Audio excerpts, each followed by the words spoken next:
গজব সৃষ্টি হয়েছে। সেনাবাহিনীরা লাশগুলো গুম করছে, আমরা চাই লাশের বাপ মারা হাতাই বিতাই লাশ মারি দিব আমরা দোষে, আমরা লাশ চাই কেন? আমরা লাশ চাই সবাই, মা বোন সবাই আছে, আমাদের বাচ্চা কাচ্চা আছে, বাপ মা অজ্ঞান আছে মেডিকেলে। আয়ের সামনি ক্লাস 3-তে পড়তেছে, তার বই খাতা ব্যাগ খাওয়া গেছে, তারে পাওয়া যায় না। তার কোনো ছবি আছে আপনাদের? ছবি আছে ওই জায়গায়, অনেক মানুষ আমার ক্লাস মোবাইলে অনেক মানুষ। আমার তো মারা গেছে, আমরা সুখ হতো না। সেনাবাহিনী কেন আরো দ্বিতীয় সুখটা আমাদেরকে দিয়ে দিল?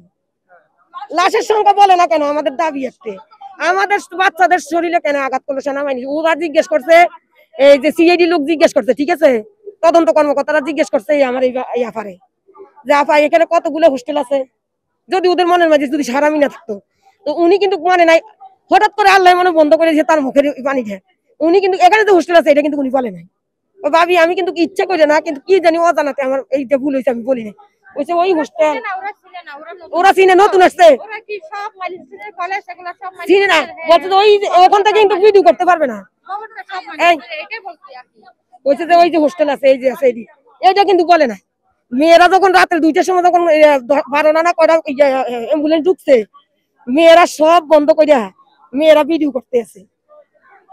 ভিডিওর মাধ্যমে এটা যা হোস্টেল আছে জানে না, কিন্তু উনি কিন্তু সঠিক তথ্যটা বলে না। কি জন্য? ইচ্ছা করে হয়তো বলে না, আল্লাহ বলাই নাই, নয় উনি বলতো এ রাত্রে উদ্ধার কাজ চালাইবে মনে করছে না, জানাইয়া ওই মেয়েরা তো সব ভিডিও করে ছেড়ে দিচ্ছে। কতজন স্টুডেন্ট উদ্ধার করছে, 10টা অ্যাম্বুলেন্সে কতটা লাশ হলে 10টা অ্যাম্বুলেন্স আসে। এটা কি গতকালকে রাতে? গতকাল তার 2টার ঘটনা। আপনাদের মানে কারোর কাছে কি সেই ভিডিওটা আছে? আপনি দিতে পারবেন? না, ভিডিও তো আছে হোস্টেলের মেয়েদের কাছে, আমরা তো ওখানে ওই পর্যন্ত যাইতে পারি না। স্যার নুরুন নবী স্যার তো চাইবে না নিজের কলেজের ক্ষতি হোক, স্যারের ক্ষতি হবে না। স্যারের মেয়ের জামাই তো জিয়াউল হক প্রিন্সিপাল, ওনারে তো ব্রাশ ফায়ার করে মেরে বলতো সেনাবাহিনী। যদি 4th শ্রেণী কর্মচারীরা ওনার ধরে নিয়ে 10 তালা, এটা তো 10 তালা হোস্টেলের মেয়েদের রুমের মধ্যে নিয়ে ঢুকিয়ে তালা দিছে। সেনাবাহিনী এমন অত্যাচার করছে, ও অসুস্থ এমন মারা মারছে সেনাবাহিনী। কে দিছে এই ওদিকে সেনাবাহিনী আমাদেরকে মারা? তারা অতন্ত্র পরি আমাদেরকে নিরাপত্তা দিবে, তাই না?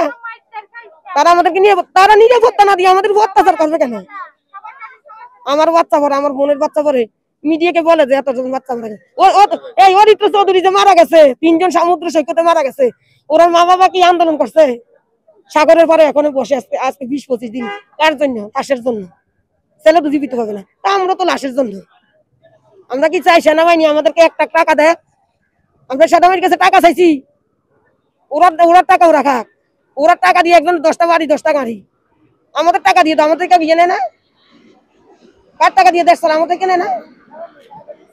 আমরা বিচার হইলে এটা কতজন মারা গেছে এটার সংখ্যা, আর সেনাবাহিনী কেন আঘাত করছে, এই আমরা দাবি দেওয়া, আর কোনো দাবি দেওয়া নেই। আমরা কোনো নুরুন নবীর কাছে আমরা টাকা চাই না। 13 বছরে অ্যাবসেন্ট ফি প্রতি মাসে 100 টাকা, প্রতিদিন 100 টাকা দিলে 10 দিনে 1000 টাকা দিচ্ছি, আমি দিছি।